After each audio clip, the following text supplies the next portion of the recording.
Baik, terima kasih. Assalamualaikum warahmatullahi wabarakatuh. Selamat siang para mahasiswa. Hari ini kita lanjutkan pertemuan kita pada mata kuliah profesi pendidikan kejuruan ya.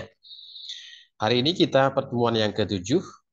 Hari ini sebenarnya meneruskan pada pertemuan yang sebelumnya atau pertemuan yang keenam, yaitu tentang kompetensi guru SMK. Ya, kita lanjutkan.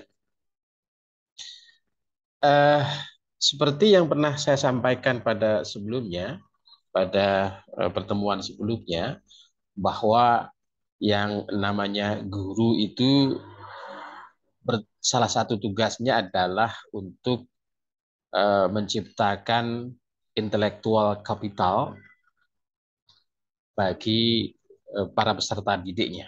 Nah, apa sih intelektual kapital itu? Intelektual kapital itu pengetahuan, informasi, intellectual property, pengalaman, kompetensi yang dapat menciptakan nilai tambah atau nilai lebih yang menyebabkan seseorang itu dianggap unggul. Nah, unggul itu adalah ya eh, menjadi nomor satu, menjadi utama, gitu ya. Itulah yang disebut dengan intellectual capacity. Nah, orang itu bisa mempunyai keunggulan mempunyai intellectual capital itu dikarenakan oleh dua hal. Yang pertama, dia harus mempunyai komitmen, dan yang kedua, dia telah juga memiliki kompeten. Nah, kompeten pada pertemuan kemarin sudah kita bahas apa pengertian dari kompeten. Nah, komitmen dan kompetensi seseorang inilah yang pada akhirnya akan menjadikan seseorang itu mempunyai nilai lebih dibandingkan dengan orang lain. Dan inilah yang disebut dengan intellectual capital. Nah, sekarang kita bahas sekarang apa sih komitmen dan perbedaannya dengan kompetensi. Di dalam slide ini para mahasiswa itu ada kuadran gitu ya. Katakanlah kuadran 1, 2, 3, 4. Pada kuadran 1 misalnya eh, itu komitmennya plus, kompetensinya plus. Nah, ini yang diharapkan dan inilah yang menjadi goal dari seseorang untuk mencapai intellectual capital atau keunggulan pada seseorang. Mempunyai kompeten dan juga dia mempunyai komitmen. Lah, apa sih yang dikatakan kompetensi kemarin? Kompetensi itu adalah pengetahuan plus pengalaman. Dan itu orang menyebutnya dengan hard skill. Itu kompetensi. Nah, kemudian eh, apa sih yang disebut dengan komitmen? Komitmen itu adalah kerja keras. Komitmen itu adalah disiplin. Dan secara sederhana kita menyebutnya di sini adalah soft skill. Nah, pada komitmen yang positif itu adalah artinya dia mempunyai pengetahuan dan pengalaman yang positif. It's okay. Kemudian disertai dia mempunyai komitmen, yaitu kerja keras dan disiplin, maka orang itulah yang pada akhirnya pada suatu saat nanti dia akan menjadi orang profesional. Nah, sebaliknya para mahasiswa di sebelah, apabila komitmennya itu positif, kompetensinya itu negatif atau rendah, maka sebenarnya orang itu tidak punya arah, dia hanya ikut-ikutan saja. Dan skillnya yang dimiliki itu tidak akan bisa berkembang. Bahkan skill yang dia miliki belum tentu dia akan menghasilkan sebuah kompeten. Makanya kompetensinya negatif. Dan orang ini adalah orang yang sebenarnya salah arah. Dan yang lebih parah lagi apabila seseorang itu pada saat ini dan yang akan datang orang itu tidak punya kompeten, dia sudah tidak punya komitmen, maka celakalah orang. Ini adalah orang-orang yang gagal. Eh, Paling tidak ini yang komitmennya itu kecil atau negatif, kompetensinya positif, dia punya kompetensi, tapi dia tidak punya komitmen. Biasanya dia ini adalah orang-orang yang pandai mengomong saja, tapi tidak melakukan sesuatu. Nah, sekali lagi harapan kita untuk mewujudkan pribadi yang unggul, yang termasuk dalam intellectual capital, maka seseorang itu dibutuhkan yang namanya komitmen, yaitu kerja keras dan disiplin, dan juga orang itu harus memiliki kompeten, yaitu mempunyai pengalaman dan mempunyai pengetahuan. Kita lanjut sekarang mahasiswa. Nah, ini adalah elemen kompetensi guru. Ada 6 itu ya. Ada 6 kompetensi elemen kompetensi guru. Ada prerequisites of effective teaching, ada teacher of a person, ada classroom management and organization. Kemudian yang keempatnya adalah organization of for instruction. Yang selanjutnya adalah implementing instruction, dan yang selanjutnya adalah monitoring student progress and potential. Kita bahas sekarang yuk. Apa sih yang disebut dengan prerequisites of effective teaching? Bahasa sederhananya adalah guru itu harus mempunyai prasyarat mengajar yang efektif. Mengajar yang efektif itu yang seperti apa? Seseorang guru itu bisa menjadi pengajar yang efektif kalau dia itu mempunyai kemampuan verbal. Kemampuan verbal yang dimaksud di sini adalah dia mempunyai penguasaan materi ajar, dan dia yang kedua dia memiliki penguasaan metode mengajar. Oleh karena kalian akan menjadi guru, maka Anda harus menguasai materi ajar. Misalnya adalah kalian menjadi guru otomotif, tentu materi ajar, pengetahuan-pengetahuan tentang otomotif, kemudian pedagogi, itu harus kalian kuasai sebelum Anda menjadi seorang guru. Yang pertama. Yang kedua, sehebat-hebat orang itu menguasai materi ajar, tapi dia tidak mempunyai metode mengajar yang efektif, tentu dia akan tidak memiliki persyaratan mengajar yang efektif. Itu biasanya orang-orang yang sains yang tidak kependidikan. Orang-orang yang bukan kependidikan, dia teorinya dia ngerti, tapi metode untuk menyampaikan orang itu belum tentu tahu. Artinya dia memiliki pengetahuan, memiliki penguasaan itu sebenarnya untuk dirinya sendiri. Tetapi seorang guru itu mengerti materi dan orang lain juga bisa dimengerti oleh dirinya. Artinya di situ adalah metode atau strategi untuk mengajar. Dan inilah sebenarnya yang dibutuhkan saat seseorang itu mengajukan sertifikasi guru. Dia memiliki penguasaan materi ajar, dia menguasai metode mengajar, plus dia telah memiliki pengalaman atau jam terbang menjadi guru, menjadi instruktur. Ini hebat sekali, artinya kompeten si benar orang ini, dan menjadi prasyarat untuk dapat mendapatkan sertifikasi, karena dia memiliki prasyarat mengajar yang efektif. Yang kedua adalah teacher as a person, guru menjadi pribadi. Seorang guru itu adalah suatu role model bagi peserta didiknya. Apalagi gurunya itu guru pada jenjang pendidikan semakin ke bawah. SD itu lebih besar perannya guru sebagai role model. Benar dan tidaknya itu apabila guru itu memulai dan melakukan.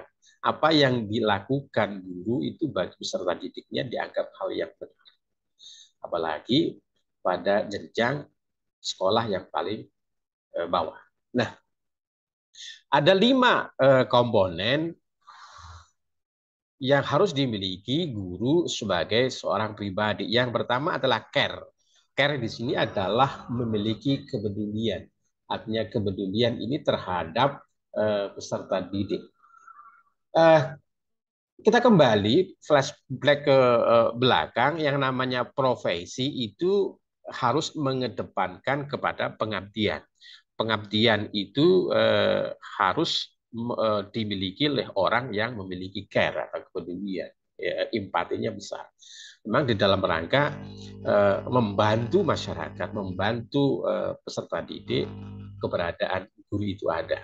Artinya harus ada care dulu, kepedulian, peduli terhadap siswa, peduli terhadap kesulitan memahami pelajaran dari siswa dan sebagainya. Ini adalah care. Yang kedua adalah fairness and respect. Seorang guru harus memiliki keadilan dan kehormatan. Artinya tidak memandang bulu, tidak memandang siapa anak didiknya, semuanya diperlakukan sama, tidak membedakan satu dengan yang lain. Itu adalah fairness dan respect. Guru itu memiliki kehormatan, harus dihormati oleh guru. Oleh karena itu guru harus bisa pandai-pandai membawa diri, karena dia menjadi orang yang terhormat bagi para peserta didiknya. Yang ketiga adalah attitude toward the teaching. Itu artinya adalah guru itu harus memiliki sikap dalam pembelajaran. Ya, kompeten diri pada saat pembelajaran. Guru harus tahu goalnya seperti apa, capaian pembelajarannya apa, siswa harus mempelajari apa, dan bagaimana strategi untuk memberi pembelajaran. Itu adalah attitude toward the teaching. Yang selanjutnya adalah promotion of enthusiasm and motivation for learning. Guru itu harus mampu menumbuhkan semangat dan mampu menjadi motivator bagi peserta didiknya pada saat belajar. Artinya sebelum guru itu memberikan semangat kepada peserta didiknya, maka guru itu harus bersemangat dulu, harus bisa memotivasi dirinya sendiri. Tidak mungkin orang itu akan menjadi semangat dalam melakukan pekerjaan kalau tidak didasari dengan rasa mencintai pekerjaan itu. Maka idealnya pekerjaan atau profesi guru ini dilakukan oleh orang-orang yang betul-betul terpanggil, yang betul-betul mencintai profesi itu. Selanjutnya adalah social interaction with student, memiliki interaksi sosial dengan siswa. Suatu saat dengan peserta didik itu adalah teman, suatu saat peserta didik itu adalah anaknya, karena bagaimanapun guru itu adalah orang tua kedua yang ada di sekolah. Orang tuanya kan orang tua kandung itu ya. Orang tua keduanya itu adalah harus bisa berinteraksi, berkawan, hidup bersama, bahkan bermain bersama. Selanjutnya belajar bersama. Social interaction with student. Selanjutnya para mahasiswa, yang kedua adalah guru harus bisa memanage atau mengatur dan mengorganisasi kelas. Kenapa begitu? Karena guru itu adalah pemimpin yang ada di kelas itu. Menarik dan tidaknya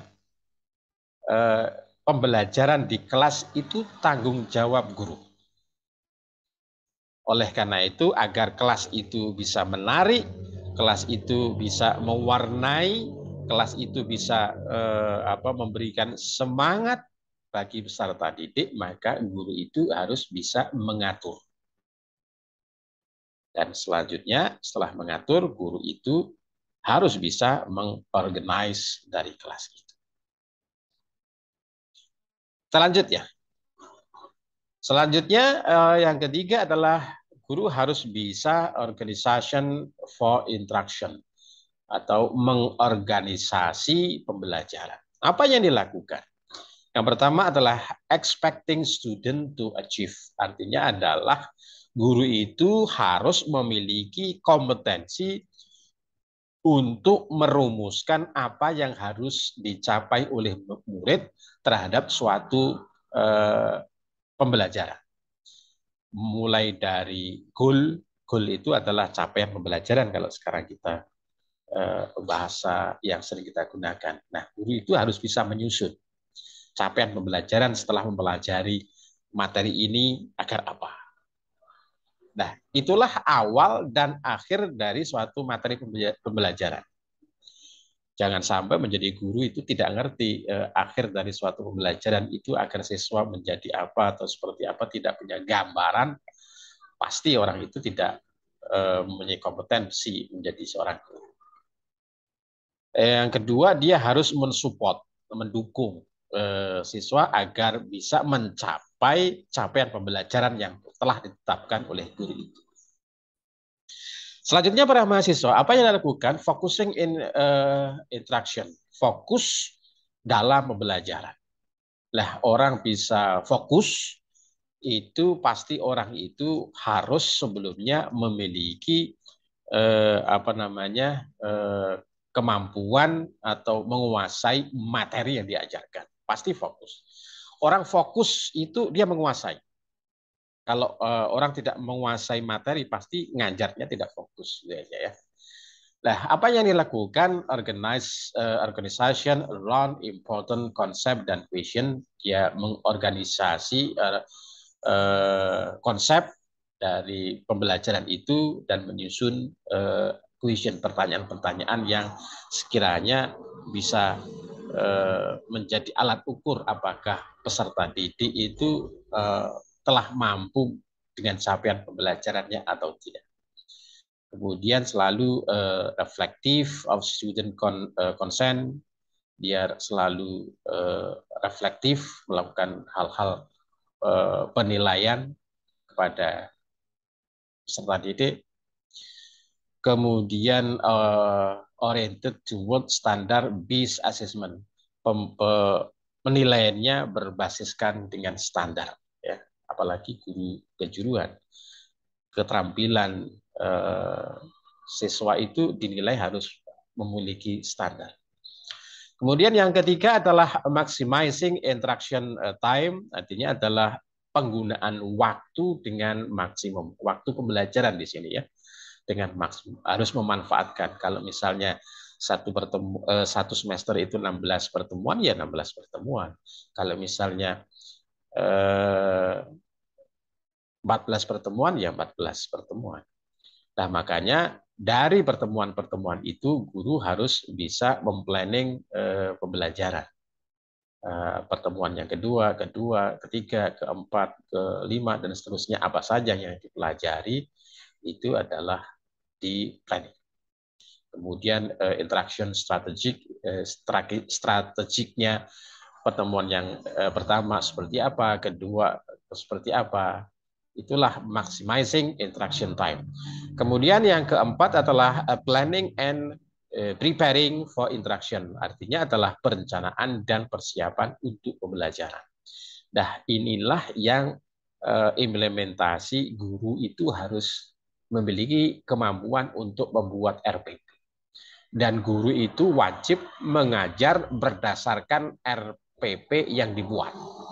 Bahkan penilaiannya pun harus sesuai dengan RPP yang dibuat. Gampang saya mengatakan guru itu kalau tidak mampu membuat RPP tentu dia tidak bisa mengajar. Kalau dia tidak bisa membuat RPP tentu dia tidak bisa menilai. Karena penilaian itu kan membandingkan capaian pembelajaran dengan realitas. Itu adalah asesmen dari guru ke siswa. Selanjutnya para mahasiswa yang keempat adalah implementing instruction atau implementasi pembelajaran. Apa yang dilakukan guru terhadap agar dia bisa mengimplementasi pembelajaran? Yang pertama adalah student engagement, keterlibatan murid dalam setiap pembelajaran. Kehadiran murid terhadap pembelajaran itu penting. Makanya guru harus bisa memastikan bahwa siswa itu harus hadir pada suatu kelas, pada setiap pembelajaran. Oleh karena itu, kalian yang kuliah ini pun diwajibkan untuk aktif, bahkan ada prasyarat di situ untuk bisa mengikuti UAS. Salah satunya adalah kehadiran atau presentasi kehadiran. Karena student engagement atau keterlibatan peserta didik dalam setiap pembelajaran itu sifatnya adalah wajib. Yang kedua adalah questioning strategic. Questioning strategic itu dilakukan agar guru itu bisa menilai seberapa besar kemampuan siswa, seberapa besar keterserapan materi yang dikuasai oleh siswa, itu bisa dilakukan dengan kita bertanya kepada siswa. Jawaban yang diberikan dari peserta didik itu kan bisa menjadi ukuran seberapa besar keterserapan materi itu ada pada peserta didik. Selanjutnya yang ketiga adalah interaction kompleks. Maksudnya adalah guru itu harus memahami bahwa pembelajaran itu merupakan hal yang kompleks. Maksudnya seperti ini. Kalau misalnya Anda itu mempelajari engine, sistem engine, katakanlah mekanika fluida gitu aja lah, ya. Anda belajar mekanika fluida. Nah, di dalam materi mekanika fluida itu kan ada perhitungan. Sebelum kalian itu belajar bisa menghitung tentang aliran-aliran fluida, tekanan-tekanan fluida, pasti kalian itu menguasai matematika. Maka sebelumnya Anda diajarkan mata kuliah matematika dan juga hubungannya dengan tekanan, kemudian aliran, ada kaitannya dengan fisika. Ini kan kompleks, tidak bisa serta-merta kalian menguasai mekanika fluida tanpa sebelumnya ada penguasaan matematika dan fisika. Itu kompleks. Kemudian yang selanjutnya adalah interaction strategi pembelajaran. Ini adalah berhubungan dengan metode atau cara memberikan pembelajaran. Tentu berbeda kan materi pembelajaran sistem pengereman dengan sistem bahan bakar misalnya.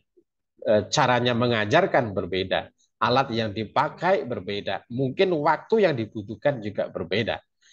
Semakin rumit, semakin sulit, tentu membutuhkan waktu yang lebih lama dalam penguasaannya. Ini adalah instructional strategic.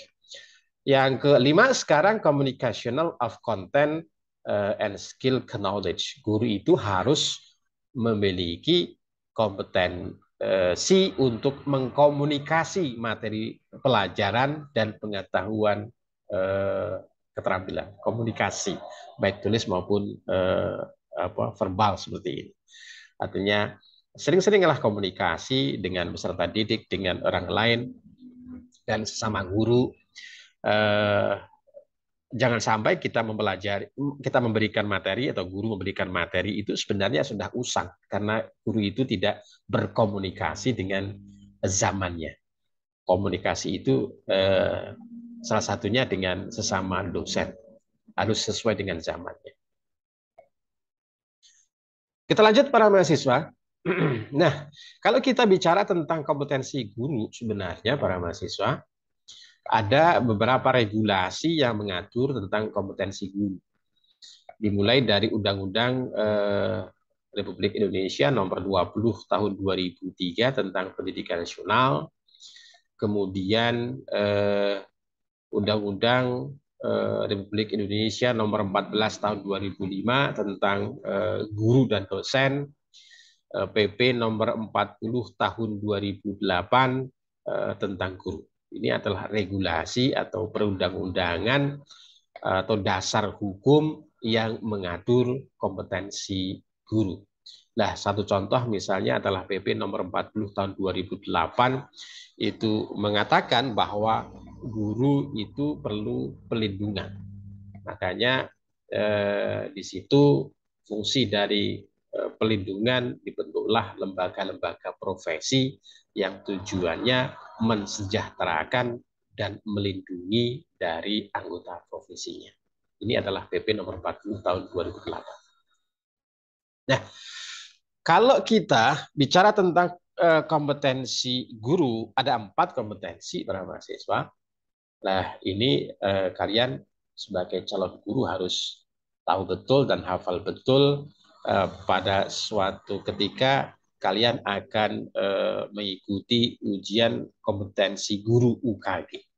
Nah, UKG itu standar penilaiannya ada ini, ada 4 ini. Kompetensi guru kan ada 4 ya. Yang pertama adalah kompetensi pedagogi.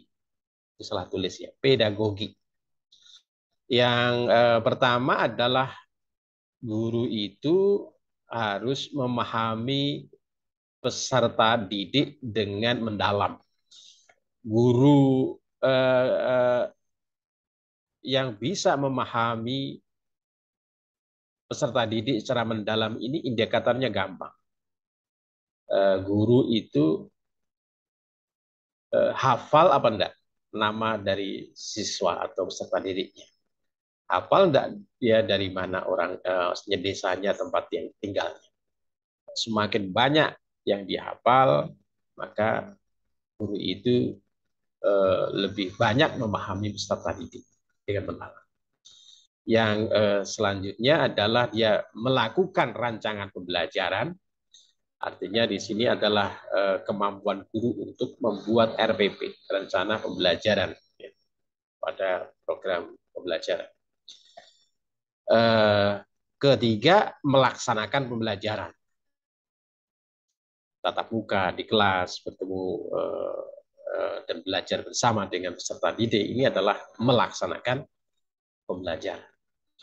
Yang ketiga, yang keempat sekarang mengembangkan peserta didik.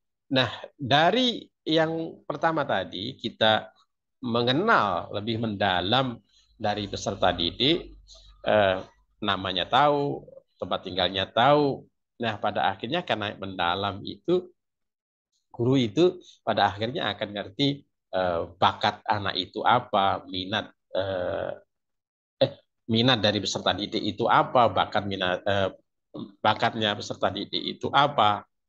Nah, kalau mengerti minat, bakat, kemampuan dan sebagainya, harapan, cita-cita dari peserta didik itu sudah ngerti, tugas guru adalah mengembangkan apa yang dimiliki oleh peserta didik.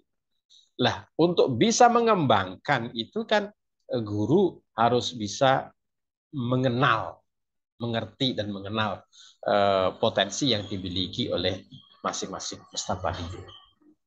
Ya kan? Semakin banyak dia mengenal potensi, mengetahui dan mengenal potensi yang dimiliki oleh peserta didiknya, maka guru itu semakin tinggi kompetensi pedagogi. Gitu ya. Selanjutnya para mahasiswa, yang kedua, kompetensi yang kedua adalah kompetensi kepribadian. Guru itu menjadi role model. Guru itu digugu dan ditiru. Guru itu menjadi prototipe kehidupan bagi peserta didik. Nah, indikatornya apa? Yang pertama adalah guru itu memiliki kepribadian yang stabil dan mantap. Stabil itu konsekuen antara apa yang dipikirkan dengan apa yang diomongkan. Itu konsekuen. Kalau dia mengajarkan tentang disiplin, dia juga harus memulai dirinya dengan kedisiplinan itu, kan? Dan jadi apa yang dikatakan, maka apa pula itulah yang dipikirkan, begitu. Kemudian dia menjadi memiliki kepribadian yang arif. Arif itu bijaksana. Arif tidak membeda-bedakan orang, bisa menghormati orang. Pada akhirnya dia bisa menjadi contoh yang baik bagi peserta didiknya. Kemudian guru mempunyai kepribadian yang berwibawa. berwibawa itu tidak ya dihormati orang, berwibawa, dihormati karena attitude-nya, karena pengetahuannya, karena keterampilannya, kemudian cara memuliakan orang, mempunyai etika, mempunyai moral, mempunyai sikap. Nah, pada pertemuan yang kedua kita telah membahas bahwa nilai guru atau kewibawaan guru itu tinggi karena memiliki nilai, karena memiliki moral, karena memiliki etika. Ya. Selanjutnya, selanjutnya pada kompetensi kepribadian, guru itu memiliki akhlak mulia dan menjadi tauladan. Karena role model saya tadi mengatakan begitu ya. Kemudian para mahasiswa yang ketiga, kompetensi yang ketiga adalah kompetensi profesional. Ia menguasai standar kompetensi pada setiap materi pembelajaran. Misalnya otomotif, dia mempunyai keahlian pada bidang otomotif. Kemudian melakukan pengembangan materi pembelajaran yang dikuasai dan kreatif. Dikembangkan terus materi pembelajaran tentang otomotifnya. Kemudian yang ketiga, melakukan pengembangan profesional secara berkelanjutan. Kan dia punya keterampilan tuh. Kompetensi profesional itu hubungannya dengan kemampuan keterampilan. Nah, keterampilan itu kan berkembang terus. Nah, orang yang mempunyai kompetensi profesional adalah dia terus mengembangkan keterampilan yang dimiliki. Up to date lah, sesuai dengan era, sesuai dengan zaman. Kemudian selanjutnya adalah menggunakan teknologi dan dalam komunikasi dalam melakukan pengembangan diri. Kemudian yang selanjutnya adalah kompetensi sosial. Indikatornya dia memiliki sikap inklusif, bertindak objektif, dan tidak melakukan diskriminasi, tidak membedakan suku, agama, warna kulit, tempat tinggal, anak orang kaya, anak miskin, tidak dibedakan. Ini adalah bagian dari kompetensi sosial. Kemudian guru harus dapat berkomunikasi secara santun, empatik, dan efektif dengan siapa saja, dengan peserta didik, dengan sesama guru, dengan kepala sekolah, dengan masyarakat, dengan tendik, santun, empatik, dan efektif. Yang ketiga adalah guru dapat melakukan adaptasi di tempat tugas, dimanapun dia harus bisa beradaptasi, karena bisa saja ditempatkan jauh dari kebudayaan aslinya, dari kebiasaan dia tempat tinggal, maka dia harus beradaptasi, menjunjung tinggi budaya lokal. Yang selanjutnya adalah mampu melakukan komunikasi baik lisan, seperti ini lisan ya, lisan secara langsung maupun tulisan. Maka guru itu harus mampu menulis baik paper, baik penelitian maupun dalam media elektronik, koran misalnya, itu kan artikel. Guru harus mempunyai kemampuan. Nah, para mahasiswa, untuk kalian agar lebih menguasai, lebih mendalam dalam mempelajari kompetensi guru kejuruan, saya persilahkan kalian untuk membaca materi yang saya share ke kalian. Begitu ya, agar lebih menguasai. Demikian para mahasiswa, sekiranya yang dapat saya sampaikan pada pertemuan kita hari ini. Semoga bermanfaat. Saya akhiri. Assalamualaikum warahmatullahi wabarakatuh.